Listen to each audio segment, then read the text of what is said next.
오신 주님을 찬양합니다. 우리 좌우 앞에 있는 분들과 인사를 나눕니다. 반갑습니다. 환영합니다. 축복합니다. 오늘도 신실하신 우리 주님께서 크신 은혜와 사랑으로 우리들 가운데 함께 하실 줄 믿습니다. 우리 그런 기대를 가지고 오늘 사도행전 3장 말씀 함께 나누도록 하겠습니다. 어제는 종교개혁 주일을 맞이해서 저희 한국교회가 그리고 성결교단 전체가 우리 12.7 연합예배를 드렸습니다. 굉장히 많은 분들이 광화문 광장부터 시청 그리고 서울역 여의도까지 여의도도 저희가 저 광화문 쪽, 시청 쪽, 서울역 쪽으로 들어갈 수가 없어서 여의도 쪽으로 갔는데 여의도도 진짜 우리 성도님들이 어마어마하게 모였습니다. 지금 보신 것과 같이 저는 아주 일부를 이제 찍은 건데 진짜 간 분들은 진짜 너무 감격스러웠습니다. 아직도 한국 교회가 살아 있구나. 이제 그런 것을 온몸으로 느낄 수가 있었습니다. 너무 감동스러웠고 감격스러웠고 거기서 함께 예배를 드리는데 다른 어떤 아무것도 하지 않고 나라와 민족을 위해서 기도했습니다. 예배드리고 그랬는데 3시간이 금방 가더라고요. 금방 가고 마지막 같이 진짜 그 모든 사람이 밀려 나오는데 엄청났습니다. 근데 안전하게 또 무탈하게 잘 모든 예배가 마쳐지고 함께 정말 한국 교회를 깨워주시고 또 모이게 하신 그 하나님께 너무 감사했습니다. 잘 다녀왔다고 말씀을 전해드립니다. 함께 해주셔서 감사하고 기도해 주셔서 고맙습니다. 앞으로도 우리 한국교회가 깨어서 정말 이 위기의 때에 복음의 본질을 붙들고 예수 그리스도를 앞세우고 그렇게 잘 걸어 나갈 수 있도록 이 세속주의를 다른 거로 이길 수가 없거든요. 오직 말씀과 기도, 성도들은 말씀과 기도고 오직 예수 그리스도 그분을 앞세우고 이제 그분이 드러나야 되거든요. 사람들이 드러나면 안 됩니다. 그러니까 목사들이 드러나면 안 돼요. 예수 그리스도가 드러나야 되는데 이게 참 쉽지가 않습니다. 왜냐하면 사람들은 사람을 보거든요. 이게 참 역설인데 아이러니인데 사람들은 예수를 믿고자 왔는데 사람을 봅니다. 사람을 의지하고 사람을 바라보고 사람이 얼마나 능력이 있나 얼마나 실력이 있나 안 볼 수가 없겠죠. 그러다 보니까 사람에 빠지고 사람에 실망하고 그것 때문에 점점 교회가 힘을 잃고 영성이 약해지고 오늘도 사실은 어떤 면에서는 그런 말씀입니다. 오늘 이 말씀도 베드로와 요한이 구시기도 시간에 성전에 올라가다가 성전 앞 미문에 앉아 있는 날 때부터 못 걷는 사람을 이제 치유하지 않습니까? 근데 그 치유하는데 치유를 받은 사람도 그렇고 치유한 사람을 보는 다른 사람들도 그렇고 어떻게 이 사람이 이 못 걷는 사람을 고쳤는가 하고 이렇게 주목하게 되죠. 자연스럽습니다. 뭐 이상한 것도 아니고 놀랍고 신기하니까. 근데 문제는 이렇게 사람에게 집중돼야 지도력이 나갑니다. 그러니까 대중목회의 단점은 뭐냐면 제자목회는 좀 덜해요. 대중목회의 단점은 이 대중들의 리더십을 가져가야 되기 때문에 이게 공교롭게도 한 목사나 지도자에게 어떤 지도력이 집중되어지게 만들어야 그게 좀 원활하게 그 공동체가 운영이 됩니다. 교회도 그렇고 그러다 보니까 이제 계속해서 권력을 지도력을 모으다 보니까 이제 원치 않게도 카톨릭 구조가 자꾸 형성이 돼요. 근데 이게 싫어서 이게 병폐가 있고 그래서 문제가 돼서 개신교는 그걸 개혁하고자 이 카톨릭 구조, 계급 구조를 타파하고 그리고 만인 제사장 주의로 모든 사람이 하나님 앞에 공평하다, 평등하다. 그러나 다만 질서를 위해서, 그러니까 어떤 대중이 모이니까 질서가 필요하잖아요. 그럼 반장이 있어야 되고 호각 부는 사람이 있어야 되고, 그런 기능적 차원에서 이런 어떤 질서 때문에 이런 편제를 만들었는데, 또다시 거기에 계급 의식이 또 들어가고 자꾸 그래요. 그러다 보니까 이제 거기에 맨 위에 있는 지도자들은 그거를 자꾸 거부해야 되는데, 거부해야 되거든요. 이 권력을 쥐게 되면 통치를 하게 되고, 통치를 하게 되면 계급 구조가 정교하게 만들어져요. 그건 경직이 되고 다시 화석화되고, 이게 이제 바리새주의를 만들어내는 원흉이 됩니다. 근데 그거를 스스로 자꾸 거부를 해 나가야 거기서 균형이 이루어지거든요. 성도들은 목사님을 바라보면서 주님을 향해 나아가고, 목사는 그걸 자꾸 거부하고 다시 낮아지고, 그러면서 예수 그리스도를 높이고 그리스도를 증거하고, 그러면서 거기서 어떤 균형이 이루어지는데, 문제는 지도력을 가지게 되면 통치하기가 쉬우니까 그걸 이제 휘두르려고 합니다. 이게 본성이에요. 인간의 본성. 죄악된 인간의 본성이라 사실은 목사님들을 위해서 더 많은 기도가 필요합니다. 근데 그러다 보니까 그 경건성이나 뭐 영성이나 경건성이 없는 건 아니에요. 근데 문제는 이런 지도력, 권력, 명예, 권세 이런 거를 먹다 보면, 좋은 걸 먹다 보면, 자꾸 먹다 보면 여기 취하게 돼요. 취하게 되면 뭐가 상실이 되냐면 야성들이 상실이 돼요. 그러니까 예수 그리스도 그분만으로, 그분께로부터만 오는 그 힘, 원형적인 힘이 사라집니다. 그리고 변질이 돼요. 퍼포먼스는 강해지죠. 지도력은 세지죠. 왜냐하면 몰아줬기 때문에. 근데 점점 세지는 것 같은데 밑바닥부터 썩어가는 거예요. 한국교회가 거기에 지금 많이 무너져 있죠. 뭐가 무너진지도 몰라요. 그렇게 무너져 있어요. 근데 다행히 하나님이 촛대를 옮기지 않으시고 긍휼히 여겨주셔서 다시 한번 이렇게 돌아볼 수 있고 회개할 수 있고 이제 돌이킬 수 있는 전기 기회를 이렇게 한번 주셨는데, 이번 잘 살려서 여러분들 이례적으로 이렇게 모이고 끝나는 게 아니고 계속 나라 민족을 위해서, 한국 교회를 위해서 우리가 기도하는 우리 모두가 되기를 축복합니다. 이거 굉장히 중요한 사안이에요. 그래서 저나 우리 성도님들이나 깨 있어야 합니다. 성도님들은 시류에 밀려가지 않도록, 또 목사님들은 어떤 이런 권력욕, 명예욕에 휩쓸리지 않도록 잘 깨 있어야 돼요. 이게 쉽지가 않습니다. 서로 위해서 기도해 줘야 되고요. 오늘 베드로와 요한이 이렇게 고쳤더니 사람들이 다 베드로 요한을 이렇게 바라보는 거예요. 와, 진짜 대단하시다, 위대하시다. 이게 똑같은 장면이 사실 사도행전 14장에 나옵니다. 거기 보면 바울과 바나바예요. 거기는, 여긴 베드로와 요한이죠. 거긴 바울과 바나바예요. 그때 루스드라에서 날 때부터 못 걷는 사람이에요. 그 사람도 똑같아요. 그래서 고칩니다. 일어서게 해요.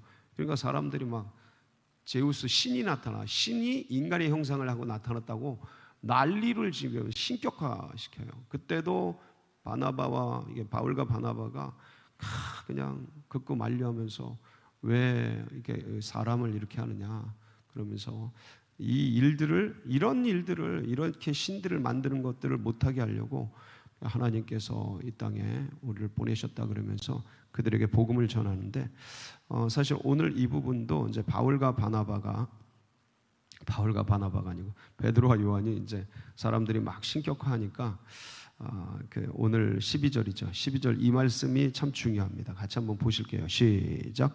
베드로가 이것을 보고 백성에게 말하되 이스라엘 사람들아, 이 일을 왜 놀랍게 여기느냐?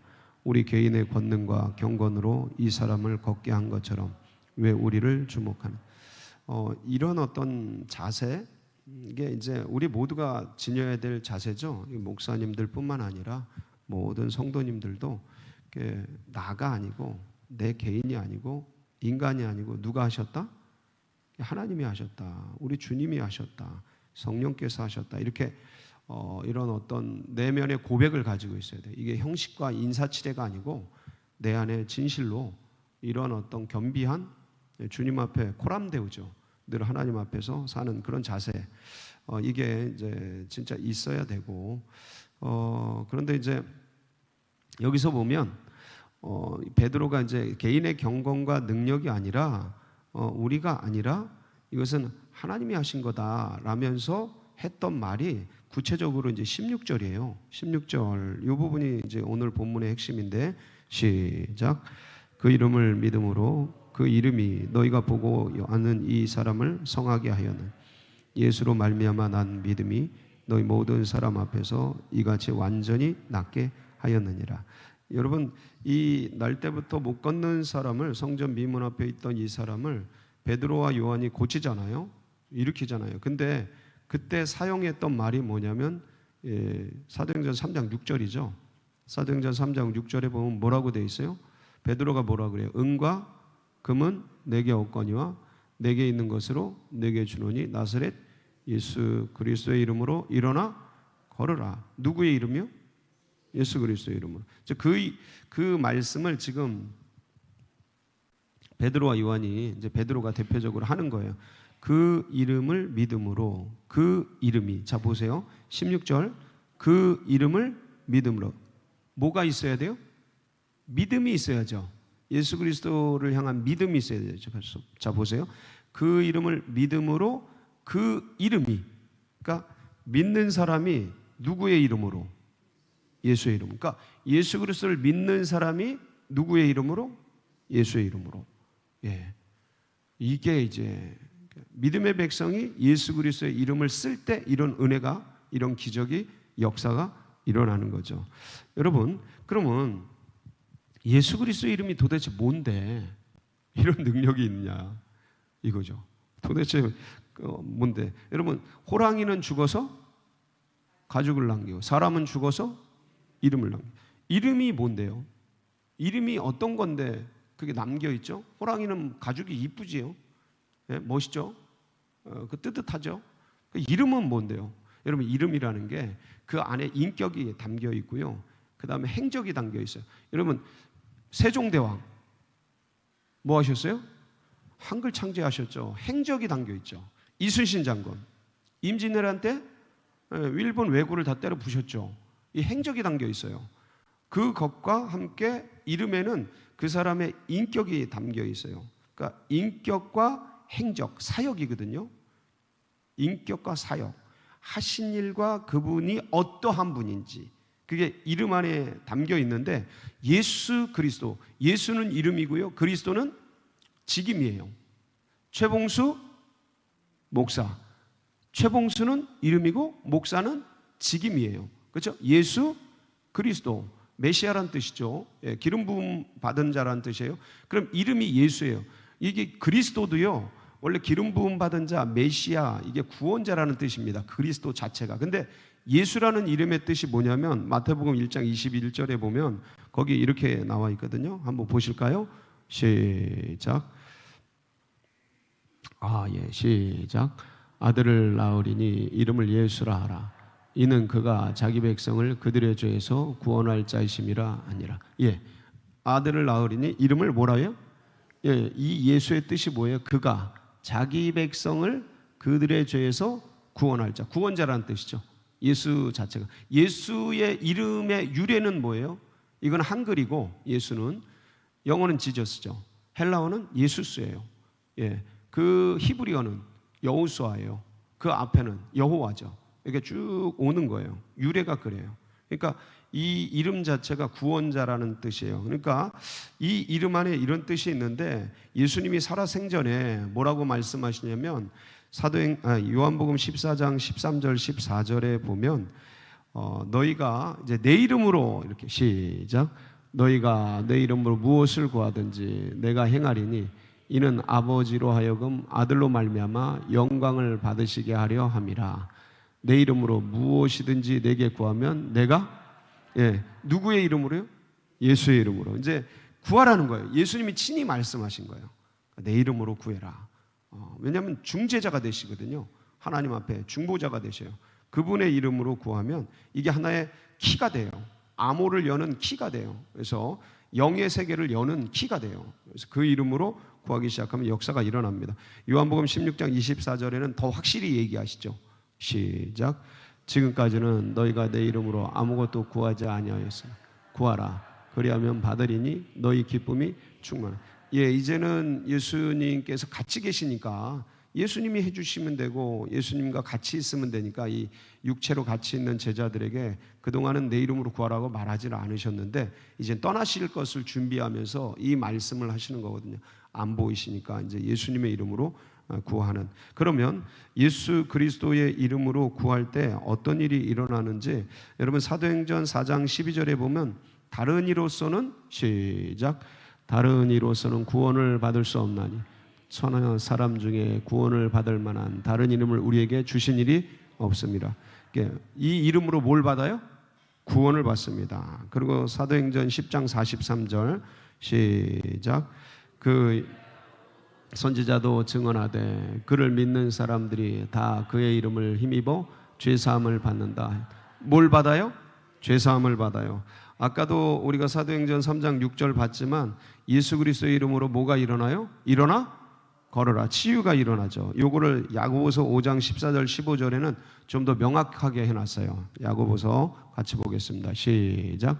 너희 중에 병든 자가 있느냐? 그는 교회의 장로들을 청할 것이요 그들은 주의 이름으로 기름을 바르며 그를 위하여 기도할지니라. 믿음의 기도는 병든 자를 구원하리니 주께서 그를 일으키시리라.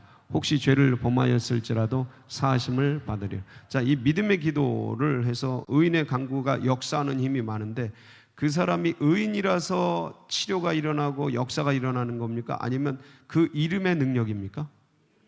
거기 14절을 보면 뭐라고 표현되어 있냐면 그는 교회의 장로들을 청할 것이요 그들은 누구의 이름으로?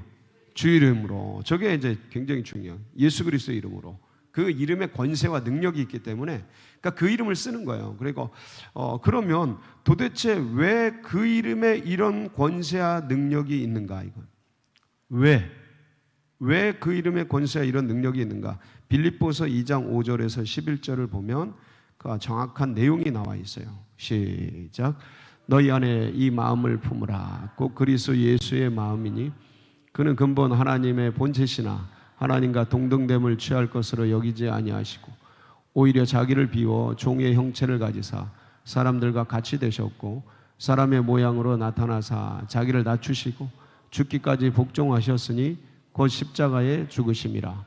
이러므로 하나님이 그를 지극히 높여 모든 이름 위에 뛰어난 이름을 주사 하늘에 있는 자들과 땅에 있는 자들과 땅 아래에 있는 자들 모든 무릎을 예수의 이름에 꿇게 하시고 모든 입으로 예수 그리스도를 주라 시인하여 하나님 아버지께 영광을 돌리게 하셨느니라. 여기 2장 8절을 보면 왜 그 이름에 그런 능력과 권세를 주셨는지가 명확하게 나와요. 8절에 보면 사람의 모양으로 나타나사 자기를 낮추시고 죽기까지 복종하셨으니 곧 저렇게 하셔서 죄 없는 분이 죄 있는 인류를 위해서 십자가에 죽으시면, 그러니까 섬겨주신 거예요. 그러니까 기독교의 파워는 섬김에서 나오는 거예요. 물론 대중을 통솔하기 위해서는 일종의 퍼포먼스도 필요한 건 인정합니다.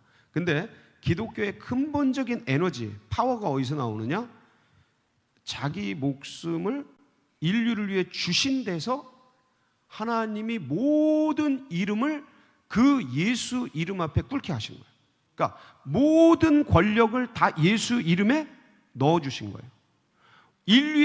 인류 창세로부터 종말까지 우주의 모든 에너지를 전부 끌어모아서 어디에 넣어주셨어요? 예수 이름에 넣어주신 거예요. 저것 때문에. 여러분, 그러니까 저희 이름 자체가 얼마나 능력이 있는지 힘들고 어려울 때 누구의 이름을 부르세요? 누구든지 주의 이름을 부르는 자들에게는 구원을 주시는 거예요.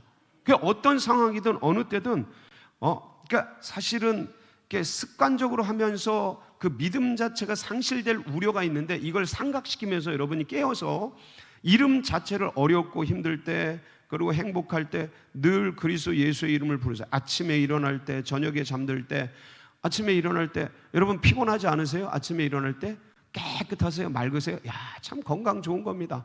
근데 그렇게 안 되더라고요. 그런 날이 365일 중에 며칠도 안 되더라고요. 대부분은 그냥 일어날 때 고뇌요. 몸이 뻐근하고 좀 그래요. 그러면 일어나기 편해요? 더 눕고 싶어요? 더 눕고 싶지는 않은데 그냥 일어나기가 걸쩍지근할 때가 있습니다. 늘 그러죠. 근데 그럴 때 이 마음 속에서 다른 마음들이 일어날 수도 있어요. 그거 나쁜 놈 아닙니다. 나쁜 녀 아니에요. 그거는 정상적인 거예요. 근데 그때 누구의 이름을 부르라고요? 그러면 뭘 주셔요? 그 마음에 일어난 감각적으로, 감정적으로 일어난 그거를 다스릴 힘을 주셔요. 예. 여러분, 담배가 땡겨, 뭐 술이 땡겨, 유혹이 돼, 뭐 이렇게 아니 그런 거 먹고 마시고 뭐 문제될 건 없지만 그러나 내가 주님을 믿어가면서 주님 앞에 좀 더 정결한 신부로 나를 지키고 싶고 관리하고 싶은 마음에서 안 하고 싶은데 이미 중독돼 있기 때문에 게임 중독이든 뭐 성 중독이든 술 중독이든 담배 중독이든 그게 막 끌어당겨서 또 넘어지게 해. 근데 이게 싫어. 주님 앞에서 내가 이런 모습으로 사는 게 싫어.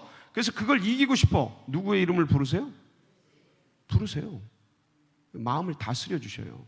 한번 해보세요. 예. 여러분 우울하고 답답한 심정이 올 때가 있어요, 없어요? 여러분 뭐 회사든 직장이든 사업이든 주부든 뭐 어떤 일을 해 나가다 보면 좌절스러운 마음이 올 때가 있어요, 없어요? 암담함이 찾아올 때가 있어요, 없어요? 어둠이 찾아올 때가 있어요, 없어요? 겨울이 찾아올 때가 있어요, 없어요? 왜 없습니까? 그때마다 예수의 이름을 부르세요. 그럼 봄이 와요. 그럼 빛이 임해요. 능력이 임해요. 그러니까 이길 힘을 주셔요. 그래서 여러분들 이런 어떤 주님의 이름을 부르고 그러면 성령이 역사를 하셔요. 자, 성령 역사는 어떻게 되는 거냐? 예수 그리스도를 증언하고 예수의 이름을 부르고 예수님을 드러내려고 그러고 예수를 전도하려고 그러고 예수를 나타내려고 하면 누가 역사해요? 왜요? 그렇죠. 이 성령은 예수를 증언하는 영이에요. 그래서 이런 역사가 일어나니까 오늘도 예수 그리스도의 이름을 붙들고 승리하는 복된 날이 되시길 축복합니다. 같이 기도하시겠습니다. 참 감사해요. 참 우리 민족에게 우리 한국교회에 다시 이렇게 일어나서 싸울 수 있는 세상과 싸울 수 있는 힘을 주셔서 너무 감사하고 그 이름 예수 그리스도를 붙들고 승리할 수 있는 또 우리 고난받는 분들, 환우들, 연로하신 분들 위해서 또 둔천동의 새 시대 정말 폭포수가 돼서 조각구름이 폭포수가 돼서 예비된 영혼들이 주님께로 주님의 교회로 돌아올 수 있어요. 여러분 각자의 기도 제목 붙들고 우리 주여 부르짖고 기도하며 나갑니다. 부르짖습니다. 주여